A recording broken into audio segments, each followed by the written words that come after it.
There are moments in the cosmos when silence speaks louder than any scream. This is the story of such a moment, when the mightiest empire in 6 galaxies learned that some warnings should never be ignored. The transmission arrived on a Tuesday, drifting through the void like a ghost ship's final breath.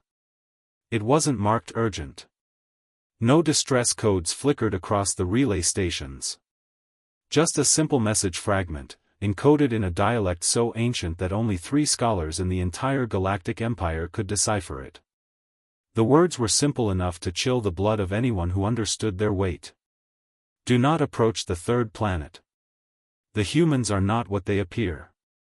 Turn back while you still remember how. Senator Krell of the Andorian Collective was the first to read the translated message. His 4 hands trembled as he held the data crystal, his compound eyes scanning the words again and again.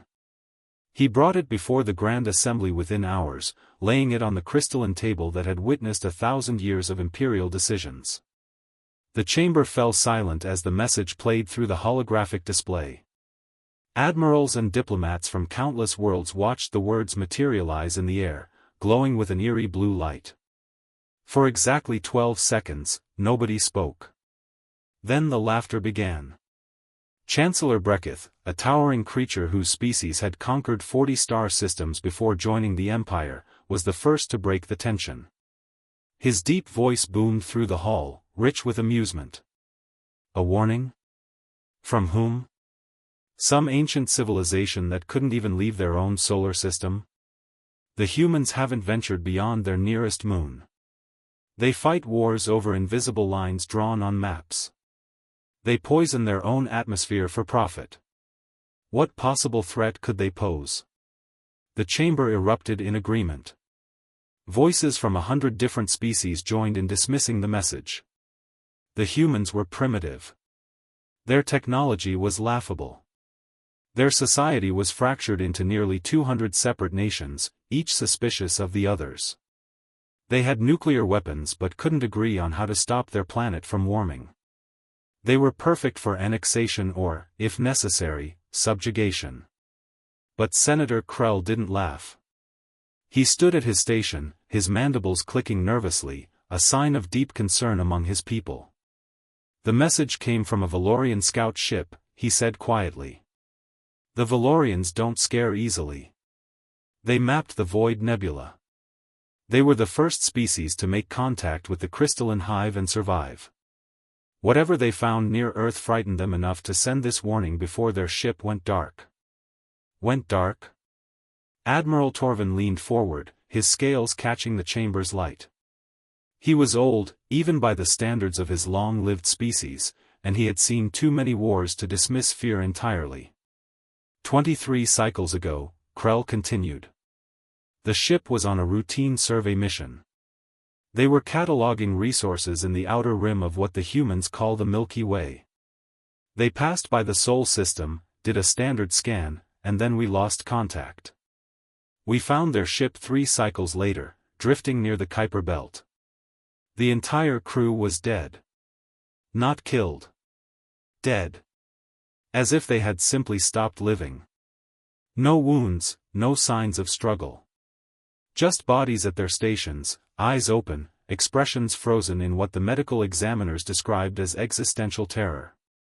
The laughter had stopped now. The chamber felt colder somehow, despite the climate controls maintaining perfect temperature. Admiral Torvin's tail swished back and forth, another sign of unease.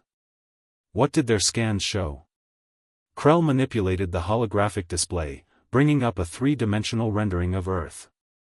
The blue and green planet spun slowly in the air, looking peaceful and inviting. Nothing unusual. Standard Class M planet. Nitrogen-oxygen atmosphere. 70% water coverage. One dominant species showing early technological development. Radio signals, primitive satellites, chemical propulsion. Everything suggested a typical pre-contact civilization. But there was something in their final log entry. He pressed another control, and a voice filled the chamber. It was distorted, breaking apart like static, but the words were clear enough to understand. The voice belonged to Captain Shira of the Valorian scout vessel Pathfinder. Her normally steady tone was ragged, breathless. "We don't understand what we're seeing. The scans show a normal planet, but something underneath, something old. The humans don't seem to know it's there, or maybe they do and they're hiding it. We tried to get closer, to investigate, but then the dream started. Everyone on the ship is having the same dream. We see Earth, but it's not a planet. It's something else. Something watching. Something waiting. We're leaving. We're leaving now. If anyone receives this, mark Sol System as prohibited. Do not approach Earth. Do not trust what you see. The humans are not the dominant species. They never were. They're the guards, or maybe the bait. We can't tell anymore. The dreams won't stop. They won't." The recording ended abruptly. The silence that followed was absolute. Even the usual background hum of the chamber's system seemed muted, as if the technology itself was holding its breath. Chancellor Breketh shifted in his seat. His earlier confidence had evaporated, but pride was a powerful force, especially in the halls of an empire that had never known defeat. "An equipment malfunction," he said, though his voice lacked conviction. "Space madness. The Valorians traveled too close to an unstable star, or perhaps encountered a naturally occurring psychic phenomenon. These things happen in deep space." "Then explain the other ships," Senator Krell said softly. "Other ships?" "I did research after reading the warning.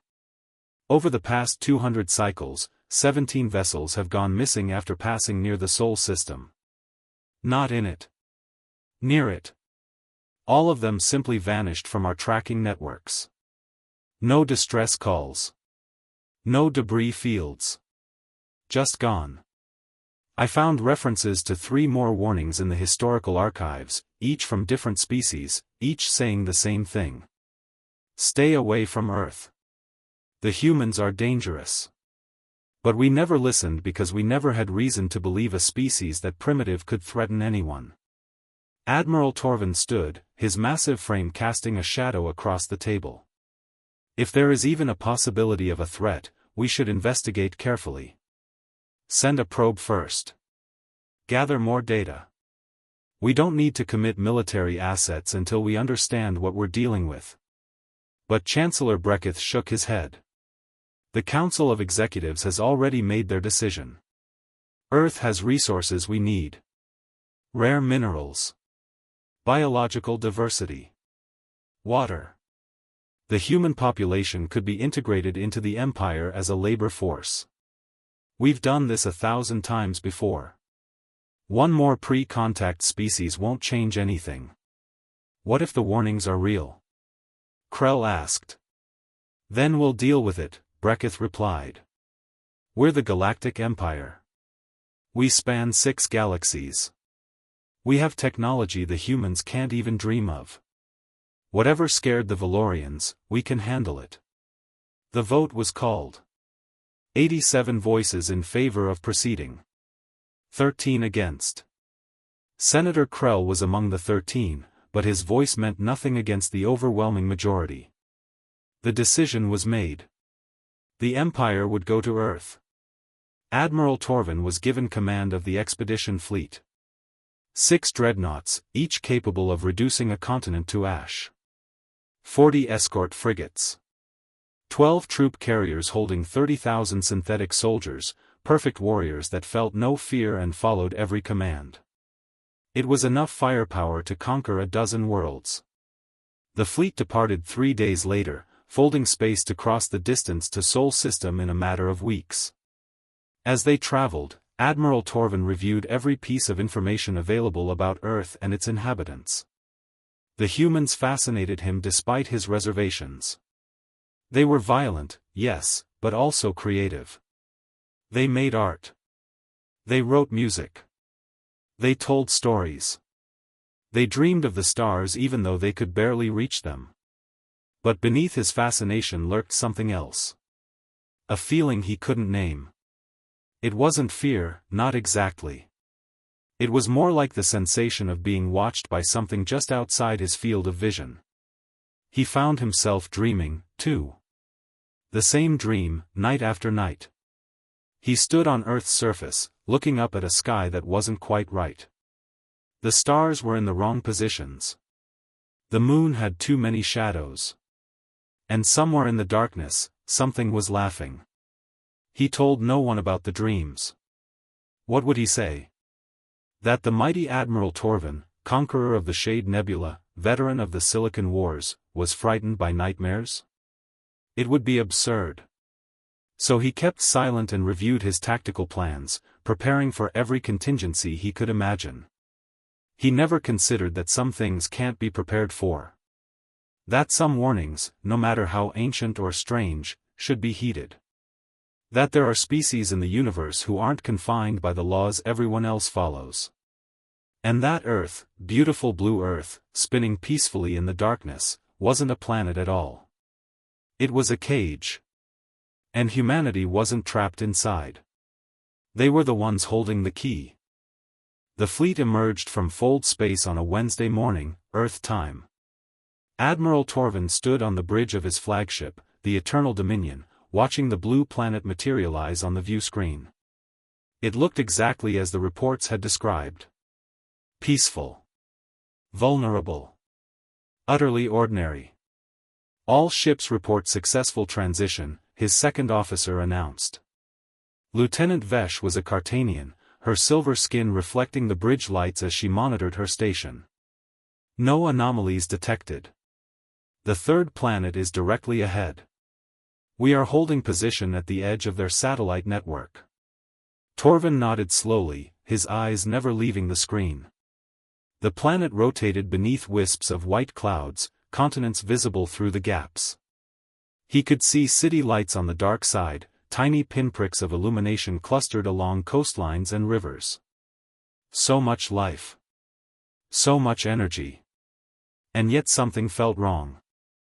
Scan for defensive systems, he ordered.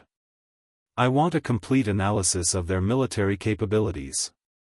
The scanning officer, a young Prelian named Jex, worked his controls with practiced efficiency. Initial scans complete, Admiral. We're detecting approximately 8,000 active satellites in various orbits. Most appear to be communications or observation platforms. There are several hundred objects in higher orbits that might be weapons platforms, though they're using primitive chemical propulsion. Nuclear warheads, most likely. Their targeting systems are crude. They wouldn't pose a threat to our shields. Ground installations? Scattered across the planet.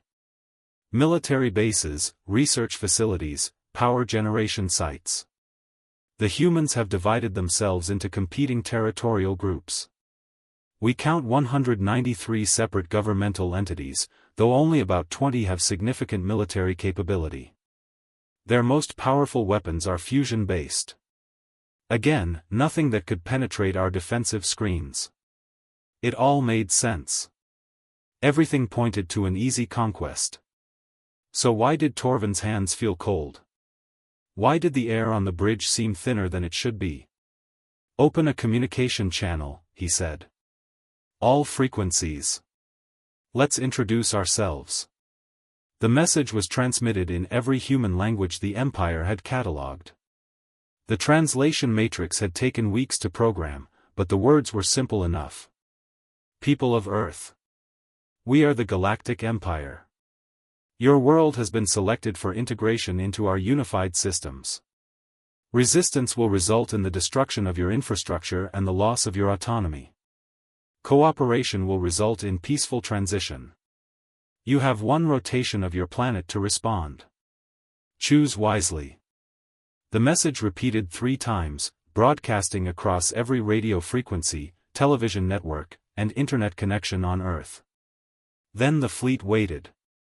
What happened next would be discussed in whispered conversations across the galaxy for generations to come, though few believed the stories were true. Earth didn't respond with words. Instead, every screen on every ship in the fleet flickered. Just once. A brief interruption in the display systems that lasted less than a second. The technical officers barely noticed it. But Admiral Torvin noticed. He noticed because during that flicker, he saw something that shouldn't have been possible. For a fraction of a moment, the image of Earth on his viewscreen changed. The planet was still there, but superimposed over it was something else. A symbol. Ancient. Geometric. Patterns within patterns that hurt to look at directly. And beneath the symbol, written in perfect galactic standard, a language that Earth supposedly had no knowledge of, were 3 words. You were warned. Then it was gone, and Earth looked normal again. Torvin blinked, his heart racing. Had he imagined it? He glanced around the bridge, but nobody else seemed to have seen anything unusual. Officers continued their tasks, monitors displayed expected readings, the fleet held position exactly as ordered. Sir? Lieutenant Vesh was looking at him with concern. Are you unwell? I'm fine, Torvin said automatically. Continue monitoring. Report any changes. But there were changes, small ones that accumulated like snowflakes before an avalanche. On the dreadnought Farser, 3 systems away from the flagship, a maintenance technician named Broll noticed that the temperature in his quarters had dropped 5 degrees.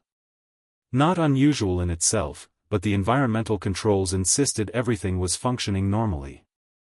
On the carrier Triumphant, a synthetic soldier in the barracks suddenly stopped mid-movement, standing perfectly still for 47 seconds before resuming its patrol route. When questioned, it reported no malfunction. On 17 different ships, crew members reported the same dream during their sleep cycle. They stood in a white room with no doors or windows, and a human child sat in the center, playing with building blocks. The child never looked up, never spoke, just continued building impossible structures that defied gravity and geometry. When they woke, they all had the same headache, a pressure behind their eyes that no medication could relieve. Admiral Torvin knew none of this yet. He was focused on Earth, waiting for their response. It came 6 hours later, but not through any communication channel. The stars went out. Not all of them. Just the ones visible from the fleet's position. One moment, the view screen showed the familiar backdrop of space, countless points of light scattered across the void. The next moment, those lights simply weren't there anymore. The ships hung in absolute darkness, with only Earth visible, glowing faintly below them. Report. Torvin barked, fighting to keep his voice steady. Unknown interference with visual sensors, Jack stammered. No, wait. The sensors are working fine. The stars are actually gone. That's impossible. Stars don't just disappear. External cameras confirm, another officer added. It's not a sensor glitch. The light is actually not there. Lieutenant Vesh's hands moved across her console, pulling up data streams that made no sense. Admiral, I'm detecting massive fluctuations in local space-time. Something is bending light around us. No, not bending. Absorbing. Something is drinking the starlight. Before Torvin could respond, the view screen changed again. Earth was still there, but now a figure stood in front of it. A human figure, though calling it human seemed insufficient.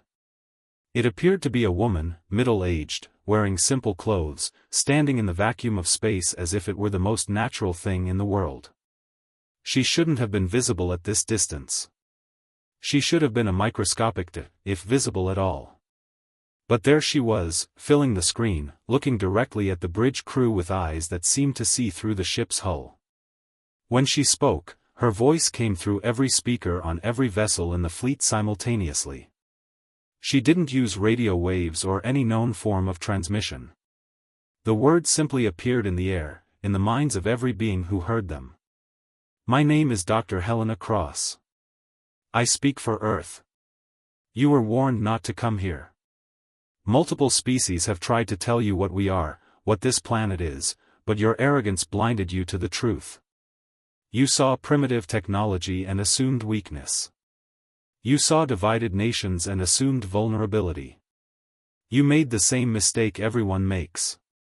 You thought you were the predators, and we were the prey. She smiled, and that smile was the most terrifying thing Torvin had ever seen. It held no anger, no hatred, just a deep, bottomless knowledge of something that should never be known. Humanity didn't evolve on Earth, she continued. We were placed here. Contained here. This planet is a prison designed by civilizations so ancient that your empire would seem like children playing with toys to them. We were locked away because we are dangerous. Not because of our weapons or our violence, though we have plenty of both. We're dangerous because we don't follow the rules that govern the rest of the universe. We dream things into existence. We will reality to bend. We survive what should kill us and thrive in conditions that would break any other species. We are the nightmare that the cosmos tried to forget. The figure raised her hand, and behind her, Earth began to glow. Not with reflected sunlight, but with an inner radiance that pulsed like a heartbeat. The clouds swirled in patterns that formed recognizable symbols, the same impossible geometries that Torvin had glimpsed earlier. This prison has kept us contained for 10,000 years, Dr. Cross said. But it was never locked from the outside. It was locked from the inside. We chose to stay here because unleashing humanity on an unprepared universe would be cruel. But you've come now, with your weapons and your demands, and you've broken the agreement. You've forced our hand. So let me show you what you've awakened. The glow from Earth intensified, becoming almost blinding. On every ship in the fleet, systems began to fail. Not mechanical failures, but something stranger. Computers reported impossible calculations. Navigation systems showed the ships in two places at once. The synthetic soldiers in their barracks began speaking in languages they hadn't been programmed with, reciting poetry and philosophical treatises that shouldn't exist in their limited memory cores. On the flagship, Admiral Torvin watched his tactical display dissolve into chaos. Ship positions flickered and jumped. Weapon systems armed themselves without authorization. And through it all, Dr. Cross continued speaking. There are protocols in place for moments like this. Safeguards built into the fabric of this solar system. You've triggered them all. Every ship in your fleet is now connected to something larger than you can comprehend. You're experiencing what we call the awakening. Earth is waking up, and when it fully opens its eyes, you'll understand why the warnings were so important. Torvin tried to speak, to issue orders, but his voice caught in his throat. He felt something pressing against his mind, vast and ancient and utterly alien. Not hostile, exactly, but indifferent in a way that was somehow worse than hatred. It was the feeling of being noticed by something that existed on a scale beyond comprehension, like an insect becoming aware of the ocean. Around him, his crew were experiencing the same thing. Some collapsed. Others stood frozen, eyes wide with visions only they could see. Lieutenant Vesh was crying, silver tears streaming down her face, whispering, "It's beautiful. Why is it so beautiful?" The figure on the screen faded, but her final words echoed through every deck of every ship. You can still leave. Turn your vessels around and return to whatever corner of space you came from. Tell your empire that Earth is not to be approached. Not now. Not ever. We'll remain in our cage willingly, but only if we're left alone.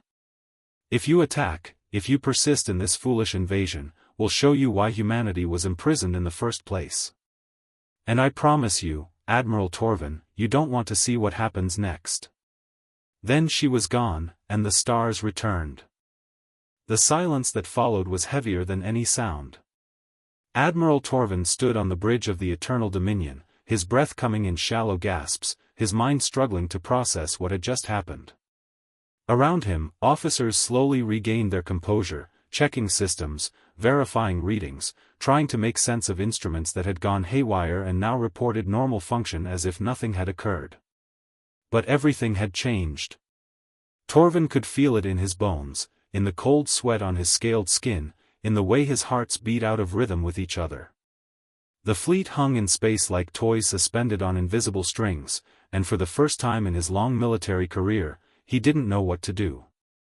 "Damage reports," he managed to croak out, his voice barely recognizable even to himself. Lieutenant Vesh wiped the silver tears from her face and checked her console. Her hands trembled as she worked. "No physical damage to any vessel, Admiral. All systems are functioning within normal parameters. But the crew, they're all reporting the same thing. They felt something. Something impossible." "I know what they felt," Torvin said quietly. He had felt it too. That vast presence, that awareness that had touched his mind like a finger pressing against glass. It hadn't pushed through, hadn't invaded his thoughts, but the promise was there. It could have, if it wanted to. That restraint was somehow more frightening than any direct attack. Officer Jex spoke up from his station, his young voice cracking with barely contained panic. "Admiral, I've been analyzing the data from when the stars disappeared. The light wasn't blocked or absorbed. It was removed. Mathematically removed from existence in our local space. That's not technology. That's not anything we understand. That's like someone reached into reality and deleted a piece of it.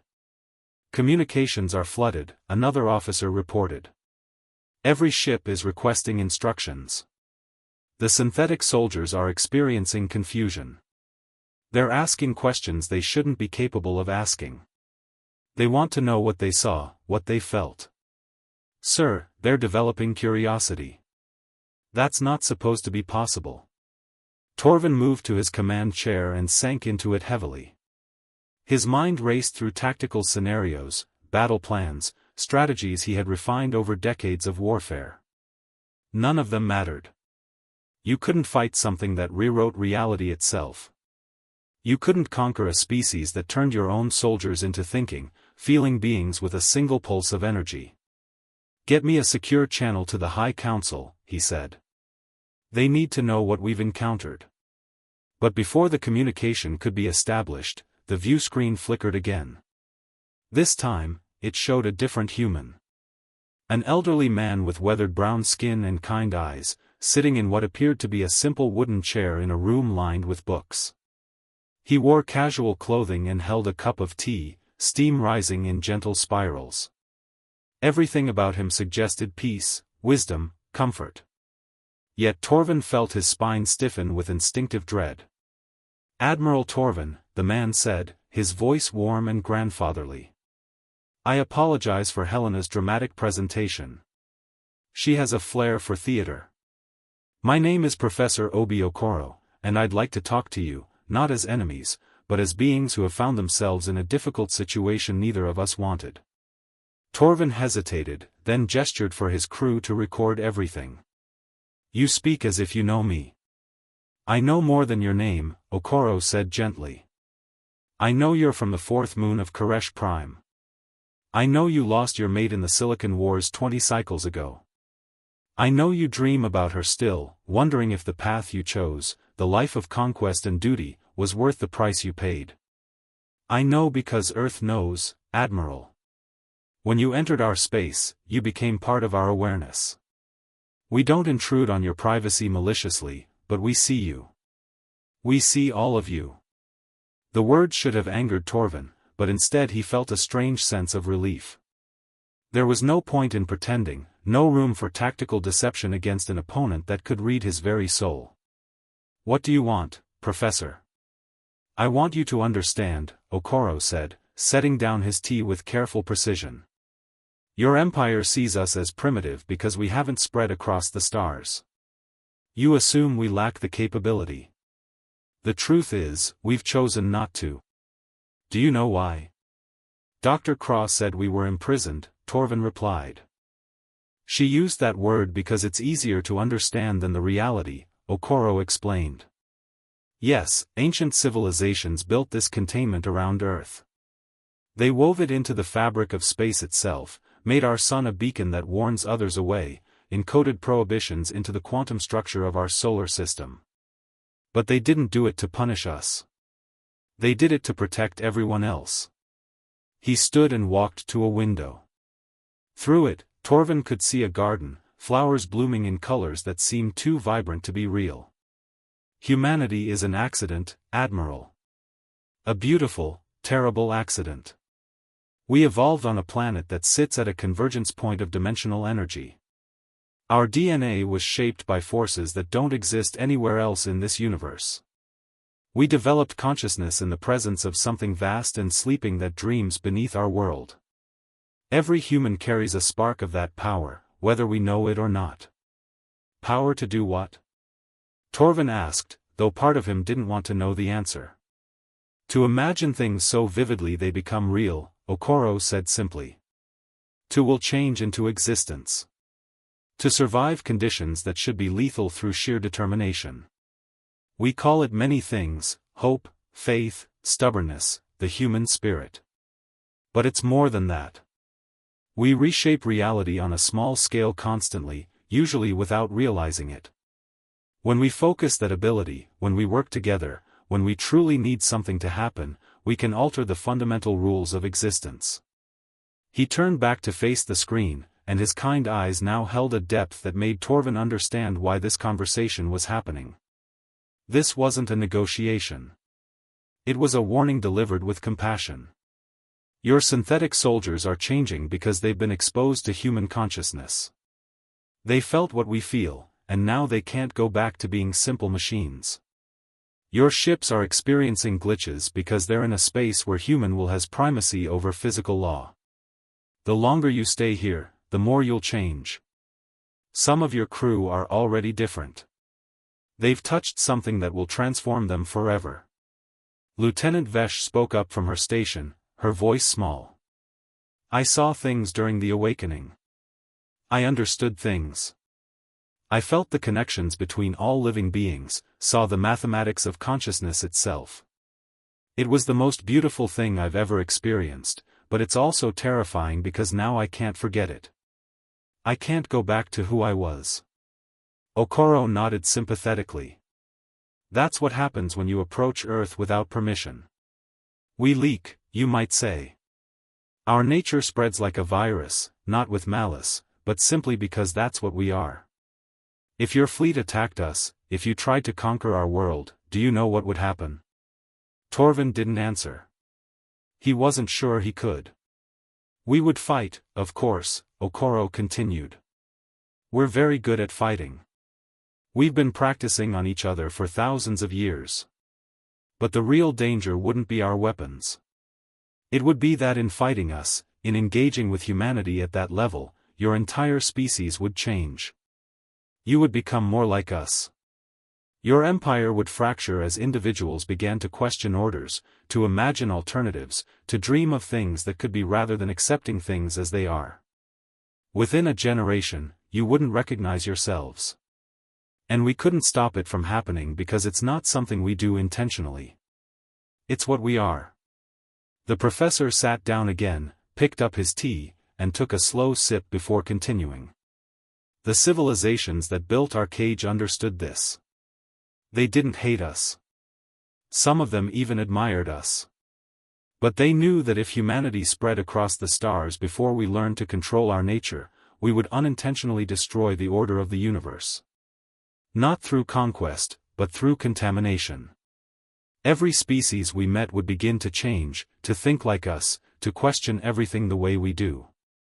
The stability that allows your empire to function would crumble. So you stay here voluntarily, Torvin said, finally understanding. Most of us do, Okoro confirmed. We've built our cage from the inside, reinforced it with our own will, because we love life too much to risk ending it across the galaxy. We tell ourselves stories, create nations and borders and conflicts to give our aggressive nature an outlet that doesn't threaten the cosmos. We dream of the stars but deny ourselves the journey because we know what we would do to them if we left. He leaned forward, and his voice grew softer, more intimate. But understand this, Admiral. Our restraint is a choice we make every day. A choice that requires us to be left alone. Your empire came here with weapons and demands, treating us like resources to be exploited. You forced us to reveal ourselves, to activate protocols that are dangerous for everyone involved. Some of my colleagues believe this invasion has already broken our agreement with the universe. They argue that if we're going to be attacked anyway, we should stop holding back. Torvin felt cold fear settle into his stomach. Are you threatening us? I'm being honest with you, Okoro replied. There are 7 billion humans on Earth. Most of them don't fully understand what they're capable of. They live normal lives, raise families, pursue happiness, completely unaware of the power sleeping in their minds. But there are some who know.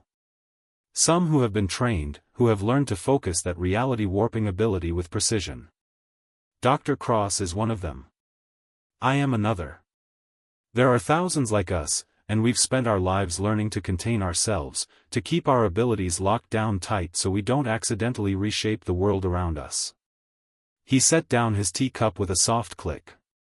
If your empire attacks Earth, we'll stop containing ourselves. We'll unleash everything we've been holding back, and I promise you, Admiral, your fleet won't survive the experience. But more than that, the survivors will carry something back with them. A seed of human consciousness that will spread through your empire like a beautiful plague. In 100 years, your civilization won't exist anymore. Not because we destroyed it, but because we changed it into something unrecognizable. The bridge was absolutely silent. Every officer heard the words, understood their implications. This wasn't a battle they could win because victory itself was impossible. Even defeat would be a kind of victory for humanity, spreading their influence across the stars through the very act of being conquered. Professor Okoro stood once more, and when he smiled, it was genuine and sad. Go home, Admiral. Take your fleet and return to your empire. Tell them Earth is forbidden not because we're weak, but because we're contagious. Tell them we offer no threat as long as we're left alone, but approaching us risks everything they've built. Some warnings exist for good reasons. The species that tried to tell you about us weren't cowards. They were survivors who understood what we are and chose wisdom over pride. The screen began to fade, but Okoro's final words came through clearly. You're a good being, Admiral Torvin. You've done terrible things in service of your empire, things that haunt you at night, but you did them because you believed they were necessary. I'm giving you the chance to do one good thing that matters more than all the worlds you've conquered. Save your people by turning away from this one. Let Earth remain what it has always been, a prison we maintain ourselves, for the good of all. Then he was gone, and the view screen showed only Earth again, beautiful and blue and terrifyingly alive, spinning in the darkness like a jewel wrapped in chains of its own making.